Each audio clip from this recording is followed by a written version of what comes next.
স্বাগত দীপ্ত আন্তর্জাতিক সংবাদে, সাথে আছে আমি কাজী আসিফুজ্জামান।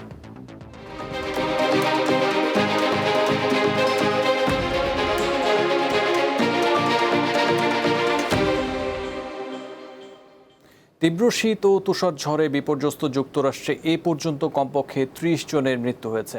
দেশটির অন্তত ২৫টি অঙ্গরাজ্যে জরুরি অবস্থা জারি করা হয়েছে। যুক্তরাষ্ট্রের উত্তর পূর্বাঞ্চলে নিউ ইয়র্ক ও ম্যাসাচুসেটস থেকে দক্ষিণের টেক্সাস ও নর্থ ক্যারোলাইনা পর্যন্ত শীতের এই তীব্রতা ছড়িয়েছে। রেকর্ড পরিমাণ তুষারপাতে চাপা পড়েছে রাস্তাঘাট ও ঘরবাড়ি। বাতিল করা হয়েছে হাজারো ফ্লাইট। বিদ্যুৎ বিচ্ছিন্ন হয়ে পড়েছেন ৮ লাখের বেশি গ্রাহক। এসব অঞ্চলে ১৮ ইঞ্চি পর্যন্ত তুষারপাত হয়েছে।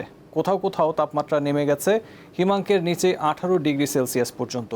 দুর্যোগে সবচেয়ে বেশি মৃত্যু হয়েছে নিউ ইয়র্কে, সেখানে ৫ জন মারা গেছেন। আবহাওয়া অফিস জানায়, চলতি সপ্তাহের শেষ দিকে পূর্বাঞ্চলে আরও একটি বড় তুষারঝড়ের সম্ভাবনা রয়েছে।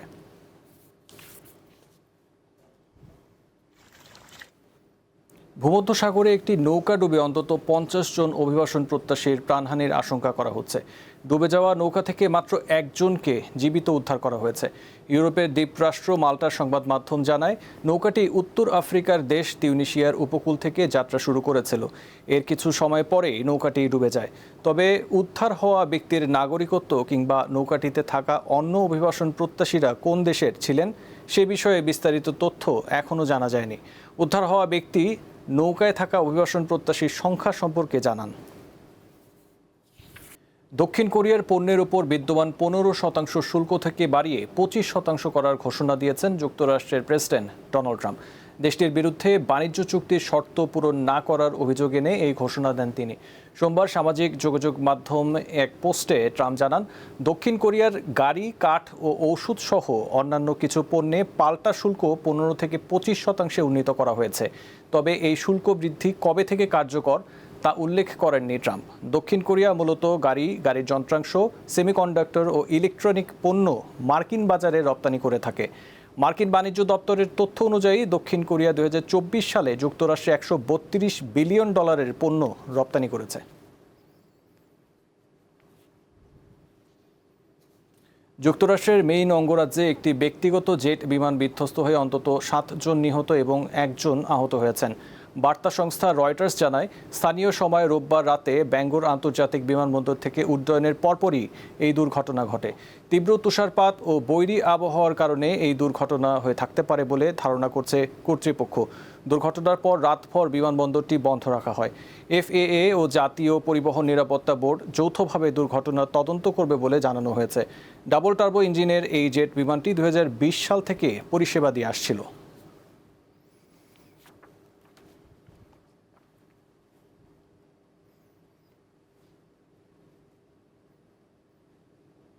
চিলির ম্যাগডালেনা দ্বীপে হাজার হাজার পেঙ্গুইন সৃষ্টি করেছে এক অনন্য সৌন্দর্যের। প্রতি বছর এই সময়ে এক উৎসব মুখর পরিবেশ তৈরি হয় দ্বীপটিতে। তবে বিভিন্ন কারণে কমে যাচ্ছে এই প্রাণীর সংখ্যা। দেখতে ভারী সুন্দর, কিন্তু দেখা পাওয়া বড্ড কঠিন। আদর করে বলা হয় কোট পরা ভদ্রলোক, নাম তার পেঙ্গুইন। আর এই প্রাণীর দেখা পেতে হলে যেতে হয় সেই দক্ষিণ মেরুর অ্যান্টার্কটিকা নিকটবর্তী অঞ্চলে। চিলির ম্যাগডালেনা দ্বীপে হাজার হাজার ম্যাগেলানিক পেঙ্গুইন দেখতে ভিড় করেন পর্যটকরা। এই দ্বীপের সংরক্ষিত এলাকা লস পিঙ্গুইনোস ন্যাচারাল মনুমেন্টে ম্যাগেলানিক পেঙ্গুইনের কারণে প্রতি বছর এক উৎসবমুখর পরিবেশের সৃষ্টি হয়। দ্বীপের সব জায়গায় চোখে পড়ে কালো সাদা পেঙ্গুইনের সারি। কোট পরা কতগুলো ভদ্রলোক ছুটে চলছে অতি ব্যস্ততায়। বাসা বাঁধা, ডিমে তা দেয়া এবং বাচ্চাদের যত্ন নেয়ার অনন্য দৃশ্য দেখে মুগ্ধ পর্যটকরা। আমি খুবই আনন্দিত। এই প্রথমবারের মতো আমি এই দ্বীপে এসেছি এবং পেঙ্গুইন দেখার সুযোগ পেয়েছি। এখানে প্রকৃতি সত্যিই অসাধারণ। তবে এই প্রজাতির পেঙ্গুইন দিন দিন কমছে ম্যাগডালেনা দ্বীপে। গবেষণার তথ্য অনুযায়ী ২০০০ সালের তুলনায় শতকরা প্রায় ৮৫% প্রাণী কমেছে। এই প্রজাতি সংরক্ষণের বিষয়ে গুরুত্ব আরোপ করেন পর্যটকরা। এই পরিবেশ সমগ্র বিশ্বের কাছেই অনন্য এবং অত্যন্ত মূল্যবান। আমাদের এখনই এই প্রজাতির পেঙ্গুইন সংরক্ষণ করা দরকার, যাতে ভবিষ্যৎ প্রজন্ম এই সৌন্দর্য উপভোগ করতে পারে। আমাদের এই পেঙ্গুইন রক্ষা করা উচিত, যাতে এগুলো বিলুপ্ত হয়ে না যায়। পুন্টা এরিনাস থেকে ফেরি ভ্রমণের মাধ্যমে পর্যটকদের ম্যাগডালেনা দ্বীপের প্রকৃতি ও পেঙ্গুইন সহ বিভিন্ন প্রজাতির প্রাণী দেখার সুযোগ করে দিয়েছে ট্রান্সবোর্দাডোরা অস্ট্রাল ব্রুম SA নামের কোম্পানি। পরিবেশবিদদের মতে ম্যাগডালেনা দ্বীপে ম্যাগেলানিক পেঙ্গুইন আশঙ্কাজনক হারে কমছে। বন বিভাগের তথ্য মতে 2000 সালে দ্বীপটিতে প্রজনন জুটি 60,000-এর বেশি থাকলেও এখন তা কমে 6,000-এ দাঁড়িয়েছে। জলবায়ু পরিবর্তন, খাদ্য সংকট এবং মানবসৃষ্ট দূষণ ম্যাগেলানিক পেঙ্গুইনের অস্তিত্বের জন্য হুমকি হয়ে দাঁড়িয়েছে। ইশরাত সুমা, দীপ্ত বার্তা কক্ষ।